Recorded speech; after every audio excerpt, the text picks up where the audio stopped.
분데스리가 김민재 출격대기 TVN 스포츠. 자, 여러분, 월드컵 2차 예선 대한민국과 중국의 경기 대한민국의 3대0 완승으로 끝이 나버렸습니다. 사실상 중국이 오늘 경기를 위해 준비해왔던 모든 전술은 통하지 않았던 경기가 아니었는가. 형, 그럼 나는 좀 궁금해. 왜 중국이 그렇게까지 무기력할 수밖에 없었는지, 좀 전술적인 이유가 있는 건지. 그러니까 오늘 작전판을 들고 나왔던 이유가 중국이 공격적인 전술보다는 수비적인 전술에 신경을 많이 쓴 것으로 보여졌는데 실패할 수밖에 없었던 이유들이 있어요. 왜?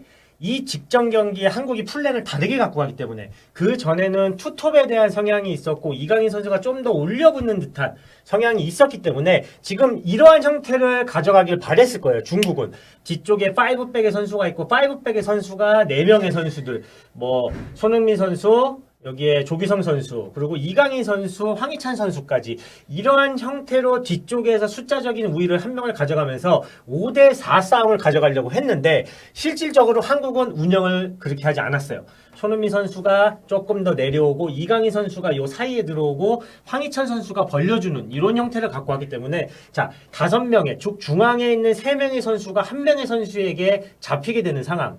이런 것들이 유기적으로 전술에 대한 변화를 가져갔어야 되는데 변화를 가져가지 못했고 요 4명의 선수 중에 2명의 볼란치 선수들이 뒤쪽에 5명이 포진이 돼 있었기 때문에 뒤쪽에 대한 부담감 없이 조금 더 미들 지역에서 빌드업을 방해하겠다라고 했지만 손흥민 선수, 이강인 선수, 황인범 선수가 올라서면서 수비하고 미드필드 사이의 공간에서 놀기 시작했습니다. 그러니까 우리는 전방에서 싸우기보다는 요 미들 지역을 장악을 하는데 중점을 뒀고 이 지역이 통하게 되면서 중국이 가져왔던 전술 뒤쪽에는 튼튼하게 5백의 형태를 가져왔지만 전혀 손실수가 없었고 미드필더마저도 어떻게 보면은 자신들의 홈이었기 때문에 전방에서 압박을 가져가려 했지만 전혀 압박을 할 수 없는 상황이 들었고 이 이유는 뭐냐면은 자 전방에 올려붙고 이런 상황을 만들고 싶었을 거예요.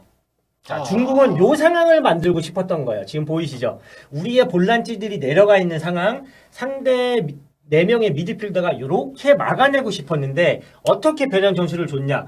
애초에 황인범 선수가 올라붙기 시작했고 이 선수는 이거를 따라 내려가게 되면 이 공간을 주기 때문에 이 공간을 메꾸기 위해서 황인범 선수가 따라 나갔지만 황인범 선수를 따라 나가지 않고 이렇게 지역적인 방어를 썼어요.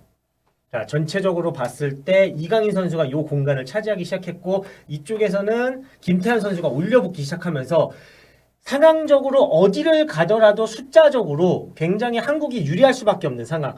한국이 뒤쪽에서 빌드업을 가담할 때 한 명의 선수만 개입을 했기 때문에 안전하게 볼들이 도달할 수 있었고 어떻게 보면 이러한 전술들은 정말 대처가 잘 되지 않았다. 분명히 한국이 이렇게 나왔었을 때 투볼란치가 완벽하게 내려서는 성향 양쪽 윙어들이 좁혀주고 이러한 성향을 펼쳤다라고 하면은 조금 더 한국이 싱가포르전처럼 조금 전반전에 힘든 상황을 갈 수 있었는데 정말 감독의 대처가 의심이 들 정도로 일관적으로 이런 플레이를 보였어요. 한국에 대처하려고 하는 전술 자체가 자신들을 그냥 깎아먹을 수밖에 없었던 자멸할 수밖에 없었던 이유라고 보여집니다. 그러면 일단 손흥민 선수가 이번 2경기에서 활약이 굉장했는데 싱가포르전에서는 조금 더 투톱에 가까운 역할이었더라면은 오늘 중국전에서는 조금 더 처진 상황에서의 공격형 미드필더 역할도 훨씬 더 많이 봤단 말이야. 이런 걸 우리가 조금 더 전술적으로 어떻게 이해를 하면 좋을까? 그러니까 지금 확실하게 손흥민 선수가 이렇게 투톱의 성향이 아니라 손흥민 선수가 이렇게 나와주면서 이런 역할들을 많이 했어요. 이런 역할들 이강인 선수가 들어가면 손흥민 선수가 이렇게 나오고 조금 더 손흥민 선수의 역할이 조금 더 미드필드성에 가까운 역할들을 많이 했단 말이야. 그러니까 이거는 이유가 뭐냐면은 어쨌든 간에 상대가 5의 형태를 들어갔고 손흥민 선수가 붙었을 때 오히려 공간적으로 여유가 없기 때문에 손흥민 선수가 이러한 위치에서 이강인 선수하고의 체인지 또 뭐 이재성 선수가 후반에 들어왔고 황희찬 선수도 마찬가지고 황인범 선수하고도 마찬가지고 우리가 볼을 가져갔을 때 요 위치에서 빌드업 상황이 굉장히 좋았단 말이야. 근데 이 위치에서 빌드업 상황이 가장 힘든 부분인데 손흥민 선수가 있음으로써 할 수 있는 우리가 공격적인 플랜을 꼭 무조건 이런 전방에서만이 아닌 2선을 차지했을 때 우리가 흔하게 말하는 맨시티 축구 우리가 바르셀로나 축구를 이야기했듯이 이러한 역할들을 잘해줬다라는 거지. 그래서 하지만 이 전술은 오늘 한국이 보여줬던 전술은 어떤 팀에게나 다 통하진 않아. 왜? 이강인 선수가 이 사이에 받아서 요런 지역에서 자꾸 주고 받고 요런 상황들이 많이 일어났단 말이지.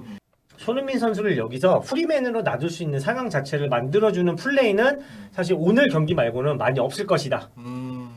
포백에 대한 성향이 이루어지거나 했을 때 손흥민 선수에게 수비형이 이렇게 붙을 수 있는 상황이기 때문에 그랬을 때 상대가 포백으로 나왔을 때 투톱으로 갔을 때는 어떻게 보면 손흥민 선수의 장점이 발휘가 될 수 있어.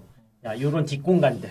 손흥민 선수가 빠져다닐 수 있는 공간들이 발생이 되기 때문에 하지만 5백이 됐을 때 투톱으로 들어갔을 때 손흥민 선수가 갈 지역이 많지 않기 때문에 오늘은 손흥민 선수가 원톱으로 조규성 선수를 원톱으로 기용하고 손흥민 선수가 처진 스트라이커 역할을 했다는 것에 있어서는 미드필더 장악을 하는 데 있어서 가장 키플레이어 역할을 했어.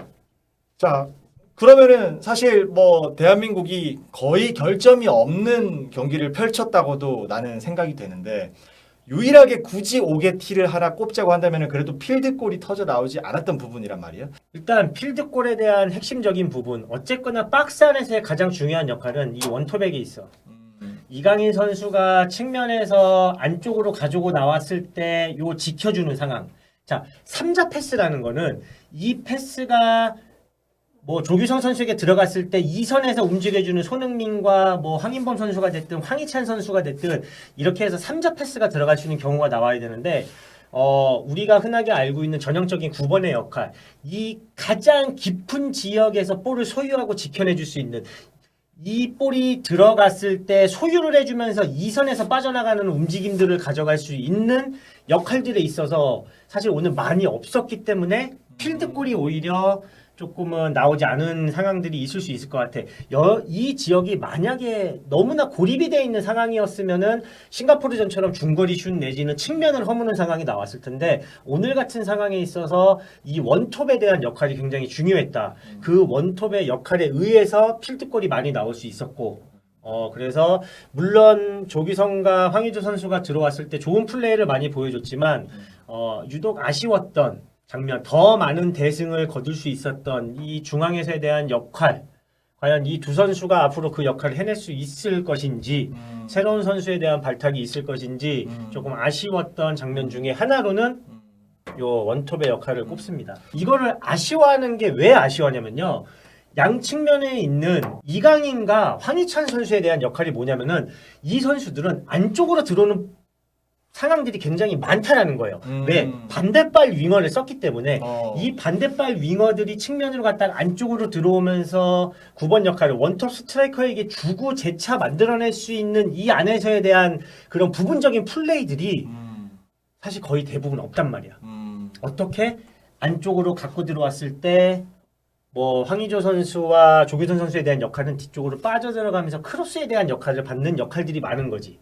그런 걸로 봤을 때 조금 더 우직하니 이 중앙을 지켜줄 수 있는 상대를 가장 괴롭힐 수 있는 이 역할을 가장 외롭지만 싸워줄 수 있는 이 역할에 있어서는 조금은 아쉬운 마음이 든다라는 게 오늘 뭐 결점이라기보다는 우리가 이 박스 안에서 좀 더 세밀하고 상대를 완벽하게 조금 허물어뜨릴 수 있는 골을 원하거든.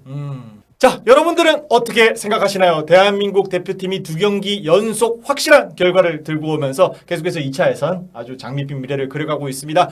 이제 한동안은 A매치 경기가 없을 텐데요. 이제 또 리그 경기를 통해서 여러분들께 다양한 분석 영상으로 돌아오겠습니다. 여러분, 오늘도 부족한 저희 영상 봐주셔서 너무 감사합니다.